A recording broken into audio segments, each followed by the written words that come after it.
I've been literally chomping at the bit for this video, and I know I'm about to hurt some little feelings, so if you can't handle how bad of a pairing NaruHina and Sasusaku are canon story-wise, I'd click off this video right now. These opinions have been waiting since circa 2008. You've been warned.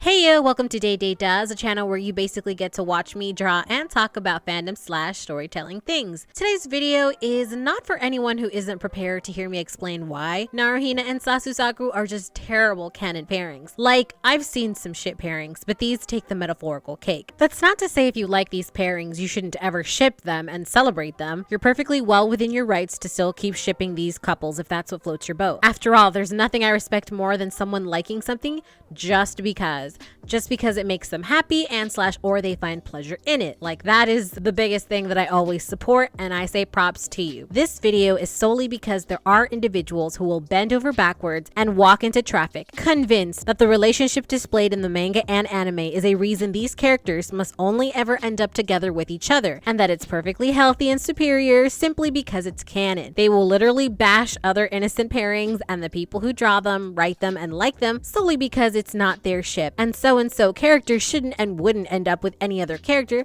that isn't the main four I will mention soon. Like, the toxicity displayed by these so-called fans is appalling and abhorrent and makes me want to dropkick a hoe because it's been something that's been stemming even before the ending of Naruto back in 2015. I will add a spoiler warning here just in case anyone new to the fandom or just watching Naruto and Boruto in general comes across this video.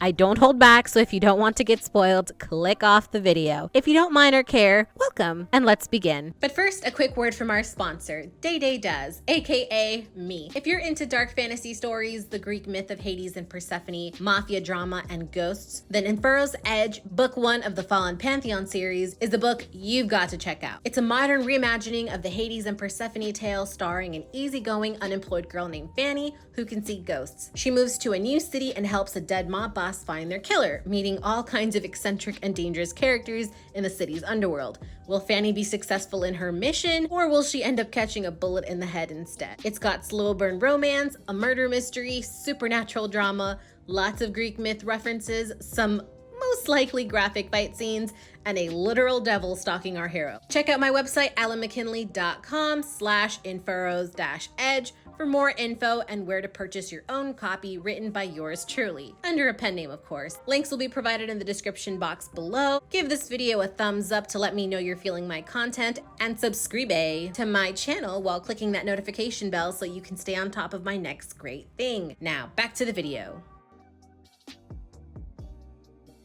I'll start off with this least terrible pairing, NaruHina, which is the pairing of Naruto and Hinata for those of you that don't know. For those of you cheering because it's the least terrible, nay, lower the metaphorical trumpets. They only received least terrible because it's less dramatic than Sasusaku, though not without trying.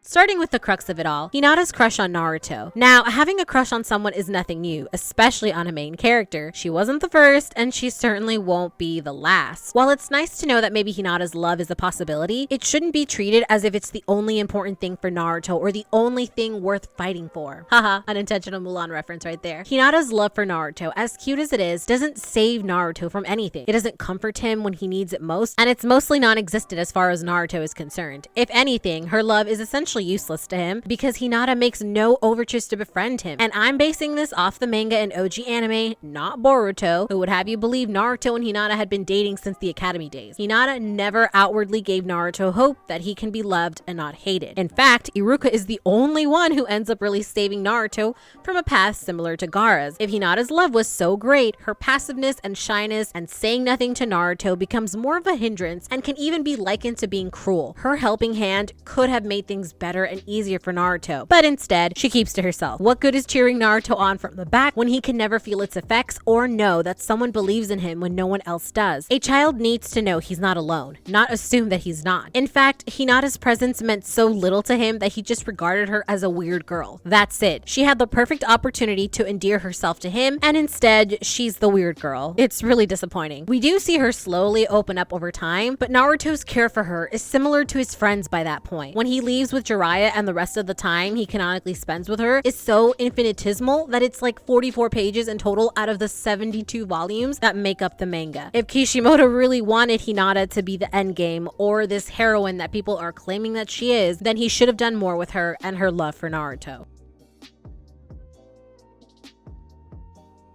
I know a lot of people regard Hinata's confession of her feelings to Naruto in the Pein Arc as the pinnacle of their pairing, and normally it would be. I mean, confessing your love? In Japan, that's a big deal. In the fandom world, that's even more so because it confirms headcanons and makes the metaphorical ship sail tall and strong. But instead, what we got is the worst thing that could happen to a girl. Like, I got secondhand embarrassment just by watching it, and normally a confession itself isn't a bad thing, but one, Hinata did it in the middle of a battlefield when it seemed like all hope was lost. Two, unlike in the anime, the manga doesn't have Hinata using her confession as a ploy to free Naruto from Pain's chakra poles. So she literally just went down to face Pain, tell the boy she's enamored with that she loves him, and then what? Die? That's it? Are we just going to give up? Because that was her fate. There was no way her confession was anything but embarrassing because it didn't do anything. Even Hinata admitted that it was selfish of her to confess at that moment. Maybe you could argue that it spurred Naruto's Nine Tails to come out and turn the tables, but then what? She still would have been dead if not for Sakura's prowess, which very little people give Sakura credit for, but that's a video for another time. And a lot of people seem thrilled that Hinata getting hurt spurred such a reaction from Naruto, but honestly, Naruto would have done the same thing if Hinata was anyone else. I mean, he's lost control of the Nine Tails before when it seemed like Sasuke died during the Wave Arc pre-Shippuden. The fact that he's gained so many tails is only natural considering he's unleashed the beast several times now, so of course he'd gain another tail because of it. And considering he was fighting against Pain, thank the Lord he did, because Konoha would have been fucked. That being said, if you're convinced he did it out of love for Hinata, you're wrong, but it's fine if you think that. Sadly, it just makes the aftermath of the whole battle even more embarrassing since Hinata confessed her love to Naruto and all he did was have his moment with Sakura where she hugged him in front of the whole village, and then he literally doesn't ever acknowledge what Hinata did or said to him. Not once. Like, this bitch literally ignores her painfully obvious love confession for years. Doesn't even say,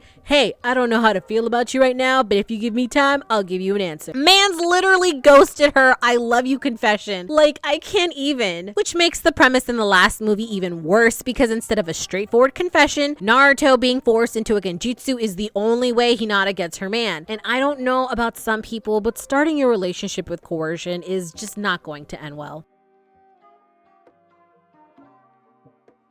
Listen, I'm all for people shipping whoever they want, even if they're terrible pairings canonically. Like, look at me. I live for crack pairings that a lot of people would be like, no. However, I do have a limit, and that limit is when canon pairings are thrown together with the weakest of excuses and given very little explanation, chemistry, or build up. And it gets even worse when you have to kill off a character to make that happen. Now, in the canon material, there's just no backing up NaruHina via any of the characters in their actions or words. Like, no one encouraged Hinata into this Naruto pursuit, not even her cousin Neji or her teammates. As an aside, it's kind of strange, but then this is Kishimoto we're talking about, so enough said. Now, because there wasn't anything for Hinata and her love journey, according to Kishimoto in later interviews, he had to kill off Neji in such a tragic way in front of Naruto and Hinata in order to force them to bond together and get close together to help establish Hinata as a heroine, which me encachimba la vida, I swear to God. And apparently Kishimoto came up with Boruto's name because Neji's name means screw, and he's supposed to help screw their relationship with Boruto being the bolt. Like, I am sickened that Naruto and Hinata had no basis for any relationship that wasn't platonic, and that Neji's entire character arc and journey had to be shafted into the fireplace to accommodate his already privileged cousin and her failure of a love life. And it didn't even work. Naruto still forgets that she exists. Like, my man's Neji died for bullshit. Because then Studio Perriot, I don't know how you pronounce it, I'm just gonna call it Perriot, because then Studio Perriot had to make a whole ass unnecessary movie to guilt trip a dumbed down Naruto into having any sort of feelings for her. I am metaphorically screeching. Like, how dare they do this to Neji? Like, he deserved so much more. He deserved so much more than his fate to be used to ultimately serve and sacrifice his life to a main branch member. The disrespect. Hinata has not even earned this type of devotion or love from either Naruto or Neji, and it's not entirely her fault either. I will give her that, because Kishimoto couldn't be bothered with the female characters of his cast. But if he had maybe tried to make Naruto and Hinata have some sort of bond that was more than 5 words to each other, I could maybe buy it. But Neji's bullshit death was not it, and it's one of the main reasons I can never get on board with this ship.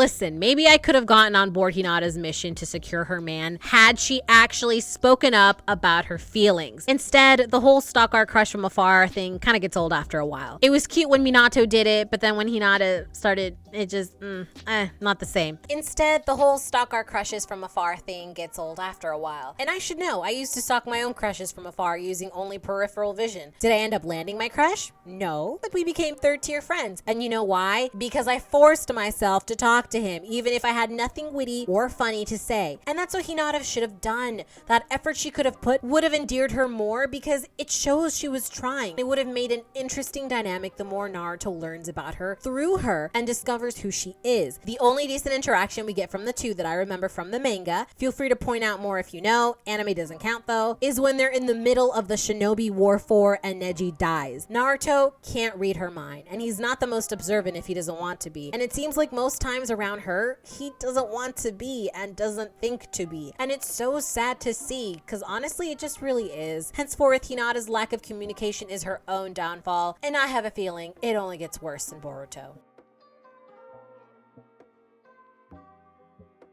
I know this is hard to believe for some people, but making your significant other your personality trait is not healthy. For Hinata, it's like life outside of Naruto doesn't exist, and it hardly matters to her. Like, oh my god, she's basically Bella from Twilight. The lows we've reached. I'm getting secondhand embarrassment just from like thinking about it. If you don't believe me, whenever people think of Hinata, her crush on Naruto comes to mind. We hardly ever hear about her life story or struggles if it's not in correlation with Neji's. It's like she has no agency outside of pining after Naruto, and then later her family. Although at this point, her focusing on the family is more healthy for her. What I always wanted to see from Hinata was her Hyuga heiress responsibilities. She's the literal heiress. She should be doing something useful. And aside from her clan, what else do we know about her? Hobbies? Likes? Dislikes?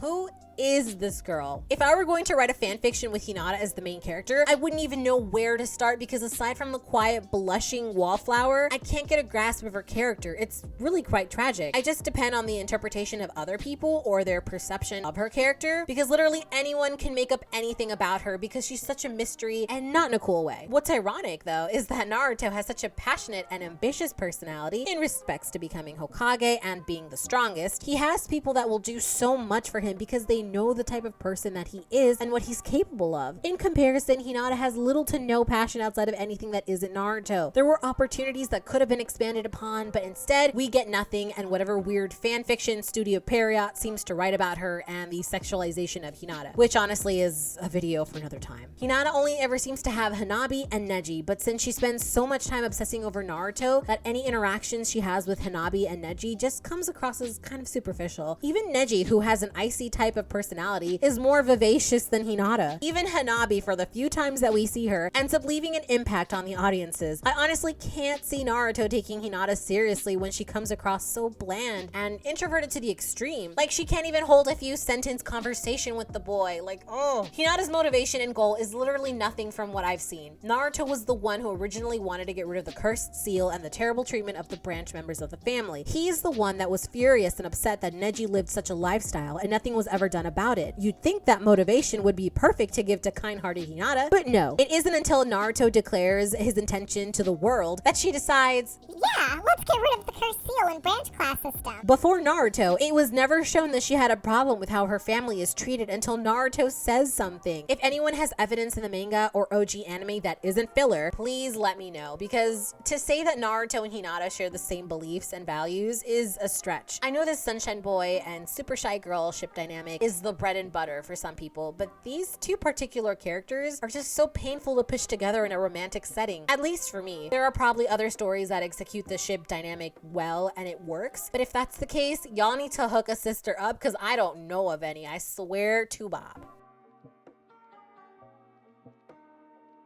This particular point, more than any of the others mentioned, is what really grinds my gears, what butters my biscuit, what really causes me to grab a stress ball and squeeze until the plastic explodes, because the fact of the matter is, Studio Perriot really had to retcon, really had to make Naruto contract amnesia to make him forget how love works. They really decided to make the main character of Naruto, who specialized and defeated nearly every villain with talk no jutsu because he was able to empathize and understand understand the nuances of love, who held a burning candle for Sakura for so long that he didn't want to confess to her because how could he when he couldn't even keep his promise to bring back Sasuke, who loved Sasuke fiercely and never once gave up on him even though Sasuke was trash at that point, an opinion held by literally everyone in the series, who teased Shikamaru about his own love life, a love life he was able to discern despite the subtle way the series courted Temari and Shikamaru hooking up. Literally, Naruto is the least emotionally stupid character there is in the entire Naruto series. He may be a little slow when it comes to strategizing and technical ninja combat, but emotionally, he fucking convinced Nagato to give up his quest to destroy the leaf and give everybody who died their life back. Like, bitch, what? The last is the worst insult to Naruto's character that I've ever seen, and I'll tell you why the studio made it this way. It's because they wanted to sever and break Naruto's romantic flame for Sakura that was never addressed throughout the series. Like, he still held on until the very last chapter of the manga series, and for any naysayers, Naruto easily could have been like, no dad, Sakura is not my girlfriend. SP's attempt to readdress that untouched plot point was so bad that they literally dumbed down Naruto's understanding of love to being the same thing as loving soup. It's literally the worst way to force a ship I've ever seen, and only reinforces the idea that Naruto and Hinata just don't work. Studio Perriot literally jumped through hoops and off cliffs in their attempt to force NaruHina. It was so desperate and reaching. Like, how can Naruto understand everybody else's love but not his own? Why did it take Sakura nearly dying to tell him that? Because if all this is the case, then Naruto's love for Hinata would be the same thing as loving soup,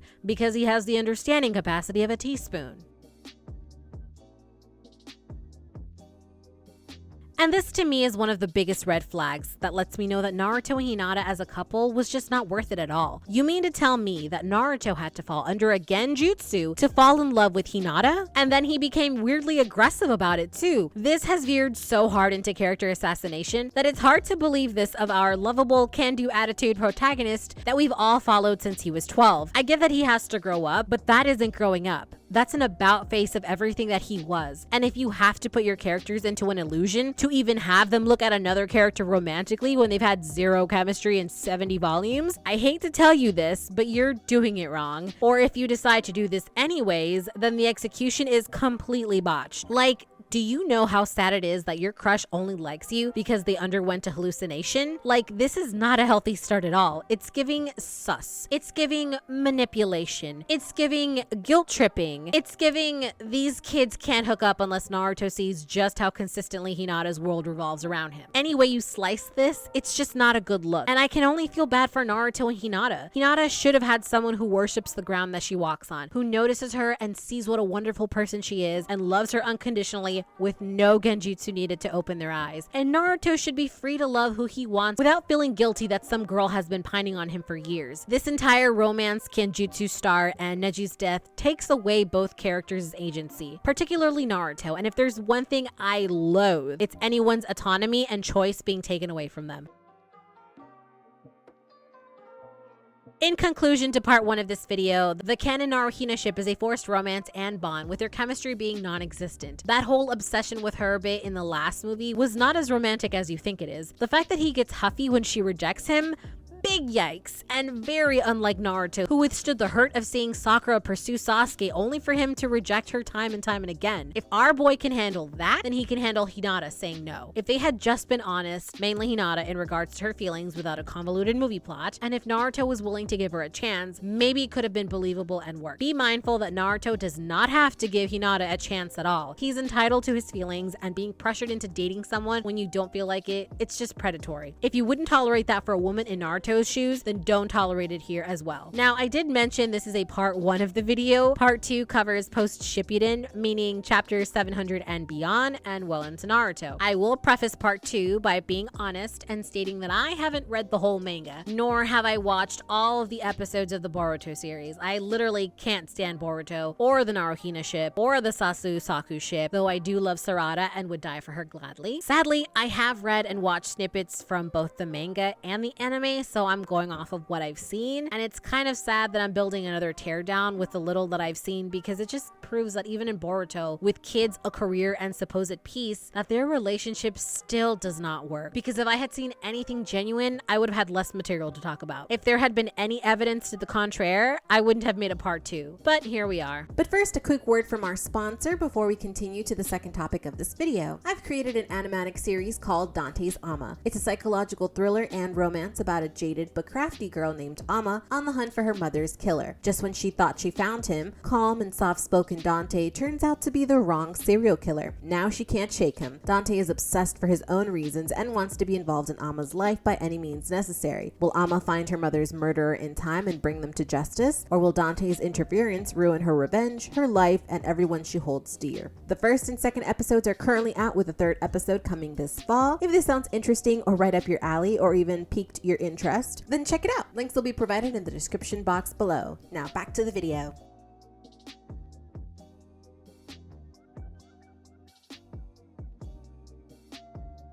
Even the kids see that Naruto is just barely there for not only the family life, but also Hinata. Like, the man hardly interacts with her, which is why Boruto is so upset at him in the series, among other things. Apparently, Naruto mostly just sleeps in his office or couch. Not good, especially when you have a beautiful and kind homemaker wife who worships the ground you walk on waiting for you, with a comfy bed. Like, I get every now and then his duties prevent him from coming home, but Hinata just lets this happen?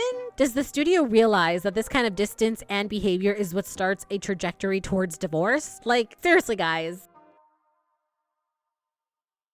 I don't know if anyone can give me any evidence to the contraire, but I really don't see NaruHina on any date nights or any allusion to it. Like, I haven't seen any moments where it's just the two of them doing anything remotely romantic. Like, people do realize that you still need to constantly show your partner romantic affection and should always be wooing them even after you have kids and a career, right? That's something a healthy marriage needs, and I'm just not seeing anything healthy about the relationship. Maybe you can argue they do it off screen, but any glimpses into their home life that we get, and it's mostly them just acting as parents, and there's always some problem happening. Don't get me wrong, parenting is a large part of their life, but at this point they seem more like roommates who happen to have kids together.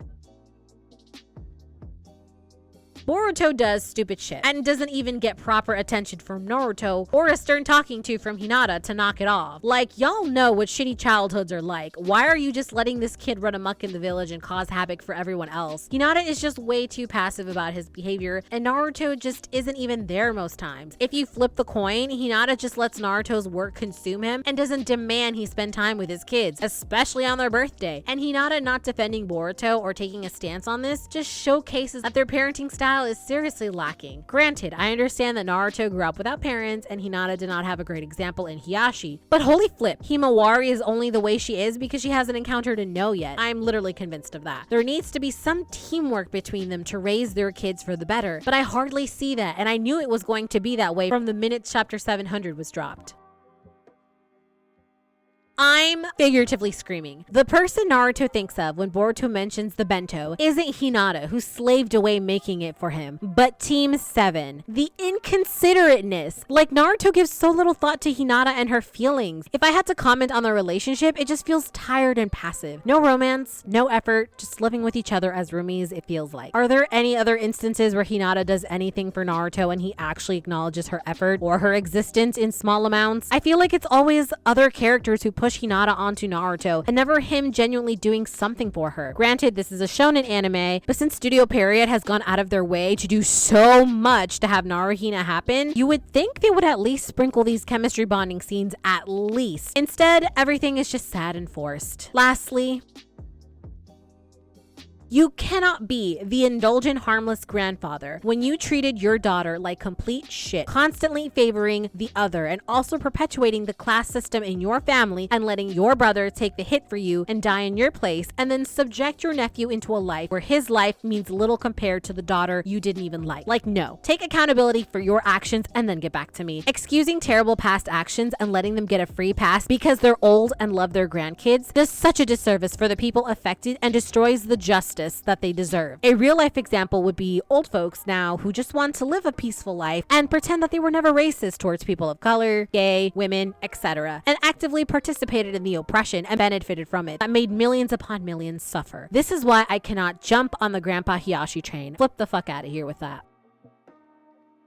At the end of the day, if they wanted to, they would. Remember that, ladies, gents, and everyone in between. And the fact that Naruto never did shows he never really wanted Hinata, and that's just painful. Outside of the manga and anime, behind the scenes, Studio Perriot, the bane of my existence, pushed hard for Hinata to end up with Naruto. Even before the series ended, they had proposed the idea of a Boruto Next Generation series, which, bummer for the non-NaruHina fans, was a plausible proposition, except that the way it was handled was so underhanded. In an interview with Masashi Kishimoto, he admitted that he chose Hinata to end up with Naruto because it would make Sakura just a terrible person if Naruto chose her, which to each their own, but this reasoning is completely stupid and hypocritical. We can flip this argument and make it that it would make Hinata a terrible character to pursue Naruto when his heart was set on another. Why penalize Sakura changing as a mature individual and letting go of the Sasuke obsession? Why can't Hinata do the same? It's just irresponsible the way all of this was handled, and to those that don't care about the romance aspect of Naruto, that's fine. But as a lover of well-developed stories, this was just painful to watch, especially when Masashi Kishimoto just bowed to the whims of his editors in the studio. If he genuinely wanted Hinata to end up with Naruto, she would not have gotten the deplorable storyline that she got. Hinata would have ended up in Sakura's shoes as the main heroine, and the editors would have helped Masashi not drop the bag. Masashi claims that he's horrible with drawing women and writing them, but if that was the case, we wouldn't have gotten the bombshells that is Tsunade and Kushina's standout characters. It's not only the matter of Masashi being bad at women, but also being lazy and not bothering to learn or improve himself. Back to the two fictional characters, everyone should be with someone who genuinely loves them. The only good thing to come out from the two of them is Himawari, and I don't even like her all that much. Anyways, this video has gone on long enough, I think. I'm not even sure I covered all that I wanted to here, but if something does pop up in the future, maybe I'll make a part 2.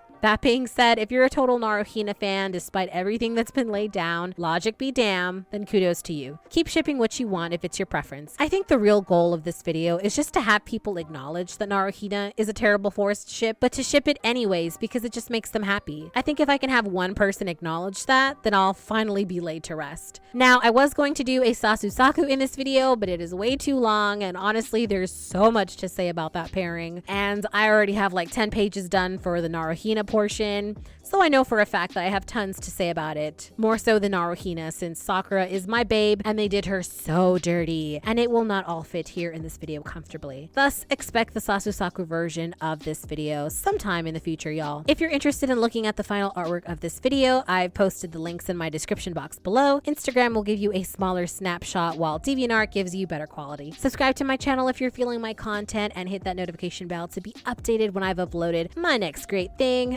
Until next time, everyone.